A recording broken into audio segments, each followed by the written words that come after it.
Okay everyone, welcome back to another video on the channel. Today we're back on GT Sport and we're back with the FIA Manufacturer race at the Red Bull Ring, driving for Corvette in the Group 3 car. So this was, I think, the third slot of the day, or fourth, so I think it might have been the third or fourth slot of the day. The first two slots we had good race pace but just couldn't get that qualifying lap together.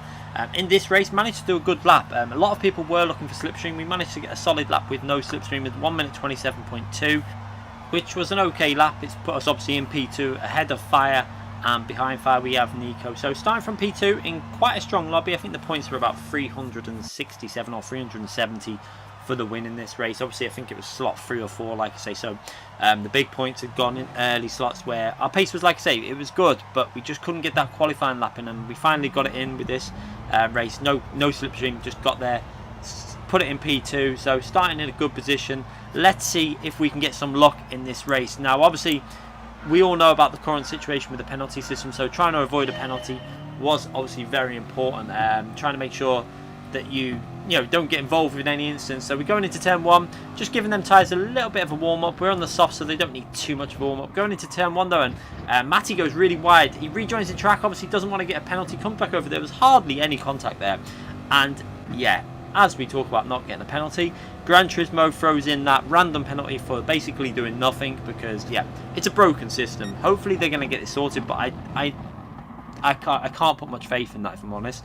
So yeah, we've got a 2-second penalty for nothing, and there's absolute chaos going on behind us there, as I think it might have been deals to brake too late into the corner, went into the back of someone else, and unfortunately we're going to lose the lead to this race behind Nico. Luckily we're staying on the inside and we've still got P2, so as deals to there completely outbrakes himself, he's off, he's out the race, and yeah, we still got P2 and we're not in the worst situation, so we've actually not lost too much, although we would have been way ahead and out in clean air, and that's quite frustrating because at this point of the race I believe Nico to have been on the soft tyre. So you can see what I'm going to do here now is I'm going to try and play it safe, sit behind, save some fuel, and basically try not to battle too much, because when you battle other cars you'll get in a situation where you both lose time and other cars behind will catch up. And one thing I didn't want to happen was other cars to start catching up on harder compounds of tyre, and I was a little bit convinced that Matty might have been on the mediums because of what happened on turn 1. He didn't seem to have any grip. He also braked very late, but he was really warming them tyres up, so it made me think he wasn't on the softs, because you wouldn't need to do that if you're on the soft tyre. So yeah, I was convinced Matty was on the mediums. But yeah, I thought that Nico would have been on the soft tyre. Couldn't really tell. His pace looked okay, although he was looking a little bit loose coming out of some of the corners. So at the moment you can see I'm trying to make sure that I'm not going to battle. I just want to sit in the slipstream and try and pull away from the cars behind before we battle. But coming through here, you're going to see now that Nico has a little bit of loss of traction on the rear. You can see it there. And that made me a little bit suspicious of the tyres that he might have been on. I wasn't 100% sure, so I wasn't going to start battling into this corner. You can see he's going defensive anyway. So I wasn't going to start battling that too much and lose too much time. So yeah, again, just staying to the left and trying to keep the pace nice and smooth, trying to pull away from the train of cars behind us, and just basically not fight too much. We don't want to lose time. We want to try and get away. However, I started to realise, I think it was around about now in the race, that there's something not right, because I felt like it was too easy to stay behind him. It wasn't even like I was needing to push and I was saving fuel, and we just had way more speed through the corner. So I started to get a little bit convinced that Nico might have been on the medium tyres also, and this is a massive problem. Obviously if we didn't get that penalty we would have been clear and gone. But yeah, let's take a look at what the lap time is going to show up. This is what I was looking for as I went over the line. What sort of lap time is it going to be? If it was anywhere near a 29, I knew that Nico was on their medium tyres. So as we go over the line, we go over and it's a 29.2, and that was all I needed to see. And you can see straight away onto the throttle, and we're going to accelerate now and try and get past him as soon as possible. As soon as I saw what that lap time was, I realised I had to get on with this. So you can see revving the car out, we're going to go for a move straight away. We're not going to sit behind him. You can see I've realised, and we're going for that overtake. We've got the softer compound tyre. We need to get a move on here, because we've got two people behind us now. We've got Nico and Matty on the medium tyres, and we've not gained anything in 2 laps, which is frustrating because, like I say, if we didn't get that stupid penalty, the game's dished out there, it wasn't Matty's fault. I don't think you can blame Matty. He needed to get back on the track, because if he didn't, he also gets a penalty, because the game doesn't understand like whether you've lost or gained time. He wouldn't have gained anything by what he did. He would have actually lost it.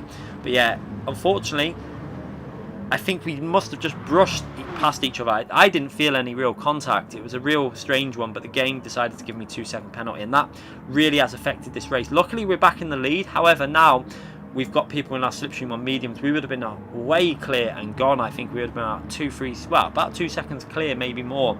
But at this point, we're just, well, probably by this point, we would actually be about 3-4 seconds clear, because we've got obviously the softer compound, the tyre on, versus people behind us at the medium.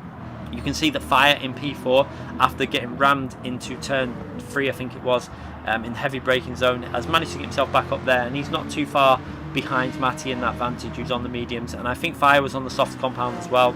So this is going to be interesting. You can see the gap developing between P4 and 5 on that replay camera then, as we work our way through turn 1 and up the hill now to finish lap 4. You can see we're starting to get a bit of a gap now. Let's have a look at that delta to Nico. You can see we're just getting away from the slipstream, so this is really important. I had to get away from the slipstream while I'm on them soft tyres to try and pull away. Now this is one thing that I really enjoy about this race, was the compulsory usage of all 3 tyres. It's just, I wish they could make some alterations so that you had to run at least 3 laps on each tyre or something like that, just to add a bit more strategy element into the race. But yeah, I still prefer these races because there's alternative strategies going on. You've got cars behind us on mediums, you've got cars starting the race on hard tyres. It really makes more of a race out of it. It makes the entertainment a little bit more fun at the end when you can try an alternative strategy, and it all comes together towards the end of the race. And I enjoy races like that rather than on Gran Turismo. I enjoy them more. I think that's where Gran Turismo's positive is. I think other games, like when I'm playing ACC, I do like to just go for it, and I kind of prefer the no pit stop races in a way sometimes. But I think for Gran Turismo, its strength is when it's got them multiple strategies. As we go a little bit further on now to lap 8, we skip about 3 or 4 laps ahead, and you can see I've had really good consistency so far. We've obviously had no slipstream. We've done 28.4, 28.4, 28.6, 28.4, 28.3. So pretty nice driving. We're driving really well. We've got FIA behind us. He did get through, I think, on about lap 4 or 5. We're keeping that gap pretty stable behind with FIA behind. I think he's doing fuel saving just like I am. Tyre management was going really well. We're looking after them tyres by not downshifting too fast. One thing that I'm starting I do know about it obviously, but I have trouble putting it into it is the downshifting. You have to be very progressive with your downshifts to help them rear tyres, and also the front tyres as well, staying in a higher gear sometimes through the corners, not being overly aggressive on the brakes, doing that 70-80% braking. It's something that we're definitely improving on with the Fanatec wheel though. So yeah, it's starting to come together. We had a really good race at this track in the Aston Martin Vantage, and now we're doing pretty well in the Corvette. Looking like we're going to get a solid result if we can just keep it nice and smooth, which at the moment we're driving pretty much perfect, I've got to say. As we start, we come to the end of lap 8 and about to start lap 9. We've still got FIA behind us. We're getting close to the pit stop range. I didn't want to pit yet. I wanted to make sure that I got the full usage out of the soft. The softs actually felt really nice on my cars. You see some people pitting from the medium tyres there. They're going to obviously put the soft tyre, either the hard or the soft on at next in. And this is what I like about these races. This is where I think the strength of Gran Turismo is. When you've got multiple strategies, the races are quite long. This was like a 28 to 30 minute race, well, a 28-minute race this one. And you've got all 3 tyres that need to be used. I think this is Gran Turismo's strength, and I think they should do this more often, even for daily races. I think it's more enjoyable when you've got multiple compounds with slightly longer races, as we see there, FIA on the replay camera just outside the slipstream range. But we're doing a really good job so far, keeping it nice and smooth into that corner there, on the throttle nice and early. And I love watching these replay cameras with the 2 Corvettes out up front. Let's take a look now as we go to that floor camera there, looking amazing in the game as usual, and working our way to complete lap 9. Now this is going to be interesting. Will FIA go for an early pit stop? I wasn't sure if he would.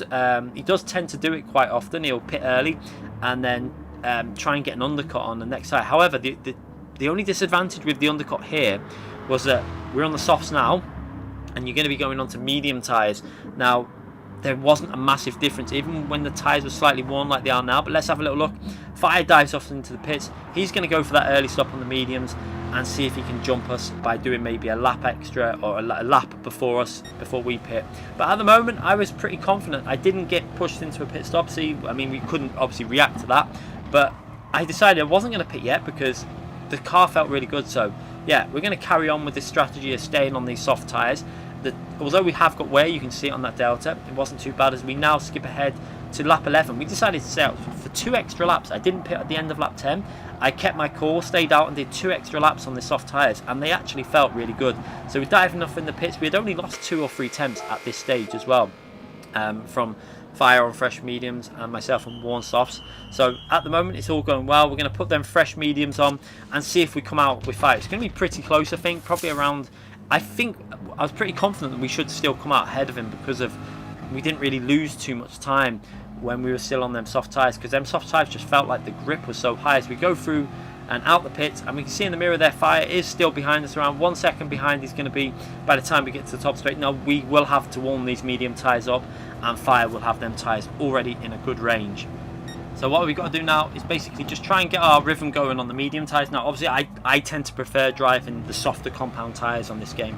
Whenever we're on the soft tyres, I tend to be more competitive than when we're using the mediums or hard. So this will be interesting. Can I keep some solid pace with these medium tyres? They actually felt quite good on the Corvette. Now one thing, like I said, the Corvette is very good at traction. It's really good at getting traction out of slow corners, even with the torque of the car, and it's quite good at fuel saving, because obviously you can short shift this car and it doesn't really lose too much speed. So when you are saving a bit of fuel, you don't actually lose that much pace. So you could actually get through this race without doing any refueling by just shifting the way we are with this Corvette. Obviously the optimal range to shift this Corvette is about 50% on that bar that builds up. So if you shift around 20 to 30%, it actually hardly loses any speed. It's a matter of not even a tenth on a straight. So yeah, you can get away with doing quite good fuel saving and maintaining very good speed. And also the traction out of the corners with this car, with the early upshifting ability, is so strong. It's a really good car for these types of tracks. It's not as strong as the Aston Martin. Obviously the Aston Martin at this track was pretty much the dominant car. We saw that at the Red Bull Ring when everyone was in it. But the Corvette is a good shout. It's a good car for the track. It's really comfortable to drive, really good on the curbs.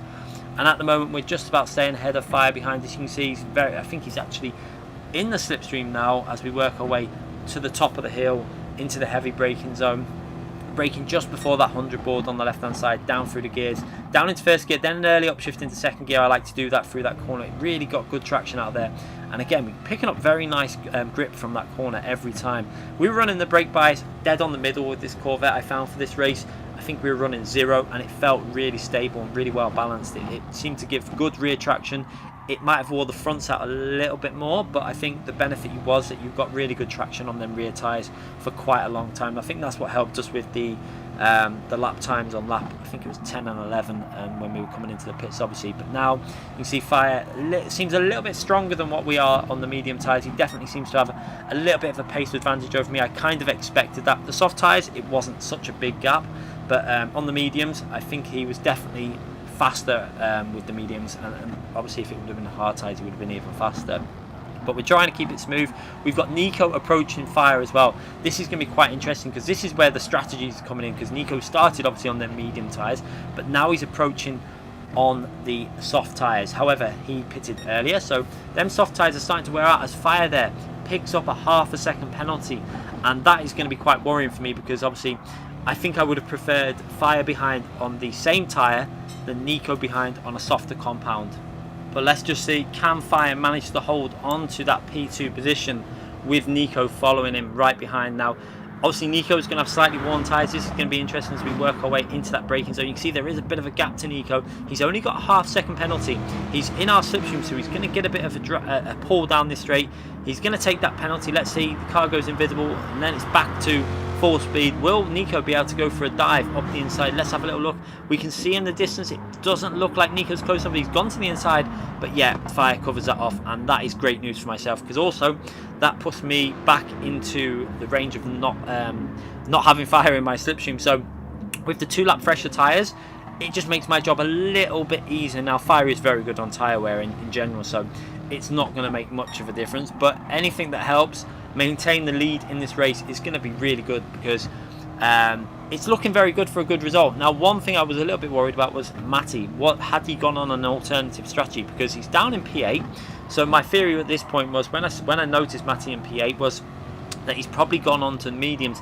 Well, we knew he had started on the mediums because of the lack of grip, and then he's probably gone on to the hard tyre, done 1 lap on the hard tyres, and then he's gone to the softs to the end of the race. So this is going to be very interesting.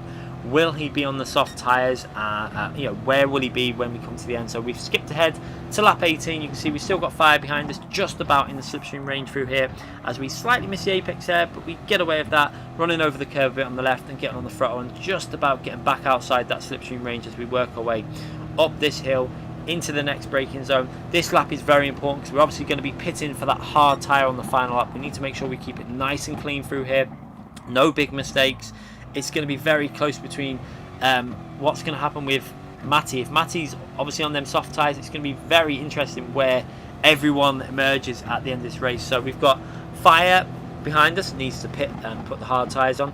Nico still needs to put them hard tyres on, and Nico obviously just can't find a way past the medium tyres on that Corvette. Obviously, with the fact that them soft tyres are starting to fade off a bit, the medium tyres are starting to pretty much be identical to the soft tyres that are worn, because the medium tyres we're only running limited laps. I pitted on the end of lap 11, we've only got to go to lap 18, so yeah, there's no issues with where you can see my tyres. They look fine. They could go another 6 laps easily, or 5-6 laps, no problem at all. But we're going to pit now because we have to put them hard tyres on to do the compulsory stop, or we'll get a massive penalty, and we don't want to do that obviously as we work our way through the final corner. Staying in third gear there, trying to make sure we don't run too far wide because you don't want to pick up a penalty on the pit entry. Using all the track there, nearly running into the wall as we use all the speed we can to go into the pits. And we've all got the same fuel, so fuel saving has been identical between myself, Nico and Fire. So we're fine for fuel. We're going to put them hard tyres on. Where will we come out? We're looking at the map, we see that Matty is coming down the main straight there. Is he actually through turn 1? We're going up the hill now. You can see Matty going through turn 1 now. Matty's going to get himself up into P2. That is a shame. If Fire could have just got out ahead of Matty, that could have made a big difference. So we've now got Matty on them soft compound tyres, and we've got the hard compound. We haven't got a one compound difference. We've got a 2 compound difference between ourselves and Matty. Now we do have the advantage that our tyres are fresh, however they are cold. Hard tyres do need a lap to warm up normally, and Matty there is on soft tyres that are worn, but they're still going to be in much better condition in terms of pace over the hard tyres. You can see now the extra grip he's getting. He's going to try and hang it around the outside. I've got to brake very early on these worn tyres. I'm going to try and hold it there. We're going to give him space, but we just cannot physically take any more speed on the hard tyres. And Matty has managed to get himself up with that obviously compound tyre, the soft compound, giving him so much more grip. There's not really much I could do to defend against that. When a car's got a second and a half an advantage over a lap with the tyre compound, that you just can't defend. I think maybe if we would have had a lap to warm these up, maybe different, or maybe we could have risked pitting and putting the hards on for 1 lap earlier and having the mediums at this point. However, it could have put us in a lot more traffic, and yeah, unfortunately it looks like we're going to come home in P2. We've got Fire right behind us. I don't think he's going to be able to go for a move on the final corner, and we have Matty taking the win in this race. A brilliant race by Matty, good strategy, putting them hard tyres on very early and giving himself the soft tyres at the end. That's really paid off for him. So unfortunately, that penalty at the start though was such a big problem, because obviously we then got held up behind Nico on the harder compound tyre, and I think without that we would have had a pretty good finishing time as well. I think we would have been in the 29s, 28s finishing time. So unfortunately, a little bit of bad luck at the start, but we definitely made a good recovery and a good drive through the rest of the race, driving very consistent and picking up 351 points, which is not too bad. It's a solid haul of points in the manufacturers. And yeah, a good result for the Corvette GT3 car. Anyway, I hope you enjoyed that race. I thoroughly enjoy them races when there's a strategy involved with the change of tyres and stuff like that. I wish there was more daily races like that to make the daily races a bit more entertaining. But anyway, thanks again for watching. Subscribe to the channel if you haven't already subscribed, and hit that notification button so you don't miss any streams or video content. Thanks again for watching, everyone.